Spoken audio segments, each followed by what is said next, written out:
Hi everybody, welcome back to the channel. I'm Brad from Lone Wolf, and today I'm going to be doing a video on something that people who in the past have asked me, this question, and I've always given the same response, and this video will pretty much go to demonstrate why.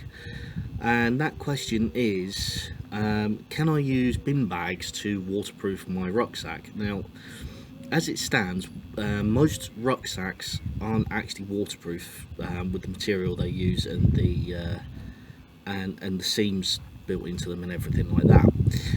So you have to line your rucksack in some way.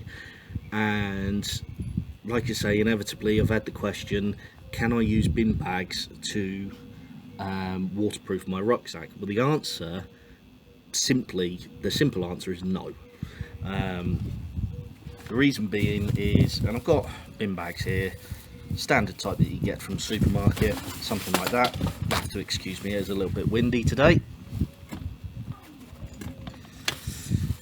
Simple answer is no. The reason being is they're not sturdy enough. So that's a bin bag. It's not unfolded, but I can put my finger straight through. So imagine any sharp object, any object that creates a point or anything like that will puncture through the bag, and that is unfolded. Sorry, that's folded. So when it gets to unfolded and you've actually got stuff inside it, second you get any pressure on the inside, it's just gone straight through. We've all had that frustration with bin bags when they've split as you've been trying to take them out of the bin. So imagine that when you're walking, and day after day your stuff's getting wetter and wetter and it's getting more and more full of holes. That's essentially why you don't take bin bags and use them to line your rucksack with. Put that, don't want it blowing away, so I'm just going to put that down there for now. I will tidy that up. So inevitably the question then becomes, well, can I use rubble sacks instead, which are the much thicker bin bags, for want of a better word, that you get from hardware stores? That's really the question that I'm going to answer today. So just here, just off camera, I've got a whole roll of rubble sacks. These things, I actually bought them for another project that I won't be filming, but I have these for that. And then I also have, for comparison, an actual waterproof sealable bag, dry bag. First things first to note with the dry bag is it does actually have proper opening, but it does have a clip to keep everything dry, and obviously to create a handle as well. So that's the dry bags. I'm just going to put them under the tripod so it doesn't blow away.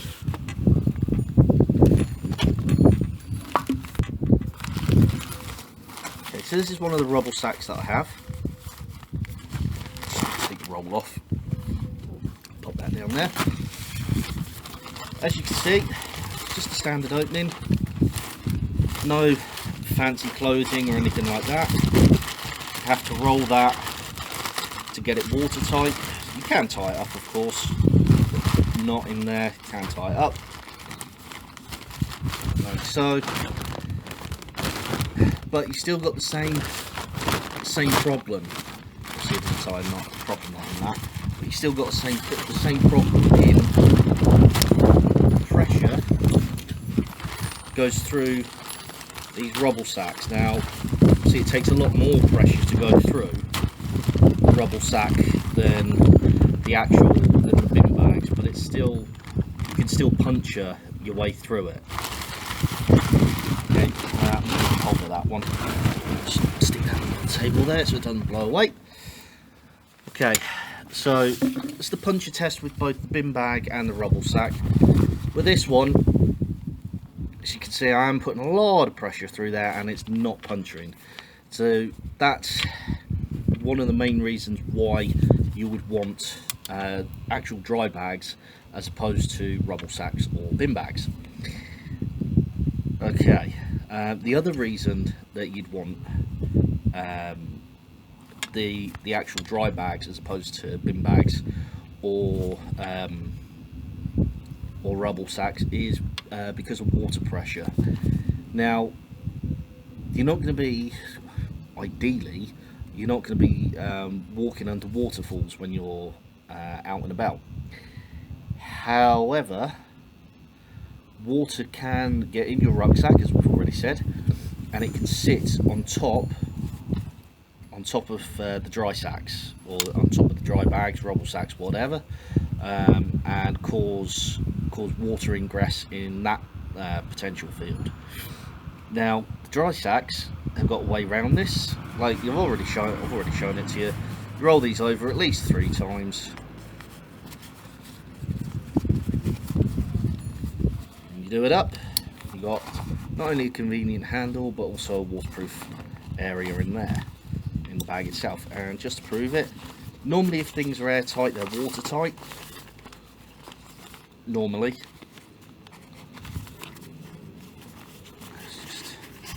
Do that, and you can see it blows up like a balloon and the air does not get out.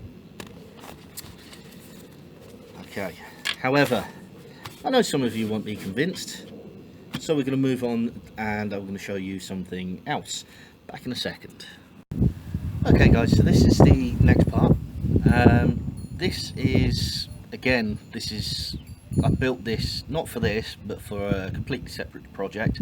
But this is basically a pressure chamber. It's an old drinks bottle, old sports bottle that I've put a valve in at one end and cut a hole out at the other end. Like I say, it's a pressure chamber, and it's just going to show you how much pressure both a rubble sack can take and a dry sack can take before water actually gets through. Now obviously with this will take a little bit of setup. I've got my water here, dry sack here, and rubble sack just underneath the table there. I'm going to start with the rubble sack. I'm going to get it prepared, and then I will show you what I'm going to do. Okay, so here's the real basic setup, guys. I filled the bottle with water, I put the rubble sack over one end, and there's the hole. Here's the hole in the end. Take the dust cap off the valve, and then using bike pump, I'm going to start putting pressure in. Now, the bike pump itself measures in both pounds per square inch and bars. I will read off both as I go along, and as soon as we see water starting to burst out there, that's when I will stop pumping. Straight away, that didn't even get up to 1 bar, and that's how much pressure a rubble sack can take.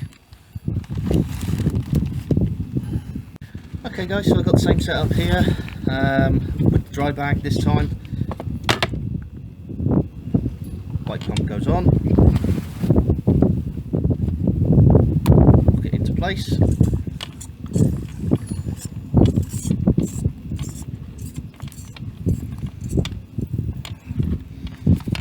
Okay, so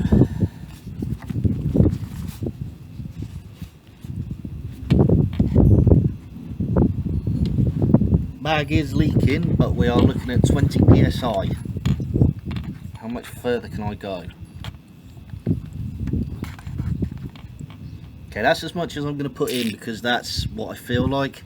I don't want to pop my bag, I don't want to have to buy another one, but we're looking at nearly 30 pounds of pressure. And although the bag is leaking on the outside, on the inside you can see perfectly dry. Okay, so I hope,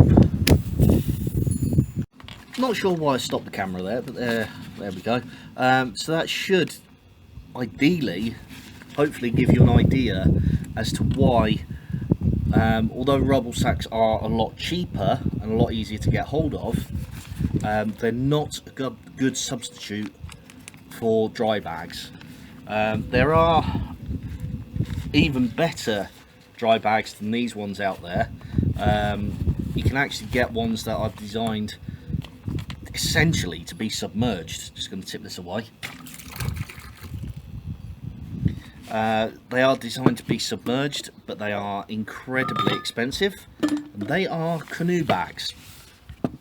They tend to be made out of I want to say doped canvas, but that's it's not quite right. It's rubberized canvas, and they are designed to be submerged for a long period of time.